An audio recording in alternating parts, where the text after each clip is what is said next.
વધુ એક મહત્વપૂર્ણ સમાચાર સામે આવી રહ્યા છે। દેવગઢ બારિયાના બેણા ગામે નદીમાં ટ્રેક્ટર તળાયું હોવાનું હાથ સામે આવી રહ્યું છે। પાનમ નદીમાં અચાનક જ ટ્રેક્ટર તળાયું હતું, જો કે નદીમાં રેતી ભરવા ગયેલું ટ્રેક્ટર પાણીમાં ફસાયું। ટ્રેક્ટર ચાલક સહિત અન્ય એક પાણીમાં ફસાયા હતા। ગ્રામજનોએ રેસ્ક્યુ માટેની તજવીજ હાથ ધરી હતી। ટ્રેક્ટર ચાલક સહિત અનેક વ્યક્તિ પણ પાણીમાં ફસાયું હોવાનું સામે આવતા સમગ્ર ઘટનાની જાણ થતા ગ્રામજનો દોડી આવ્યા હતા।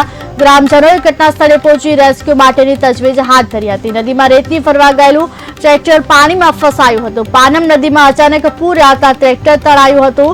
દેવગઢ બારિયાના બહેણા ગામે નદીમાં ટ્રેક્ટર તળાયું હોવાનું સામે આવ્યું છે। પાનમ નદીમાં અચાનક જ પૂર આવતા ટ્રેક્ટર પાણીમાં તળાયું હતું। નદીમાં રેતી ભરવા ગયેલું ટ્રેક્ટર પાણીમાં ફસાયું હતું। સમગ્ર ઘટનામાં ટ્રેક્ટર ચાલક સહિત અનેક વ્યક્તિ ફસાયો હતો। ગ્રામજનો ઘટનાની જાણ થતા ઘટના સ્થળે પહોંચી ગ્રામજનો રેસ્ક્યુ માટેની તજવીજ હાથ ધરી હતી।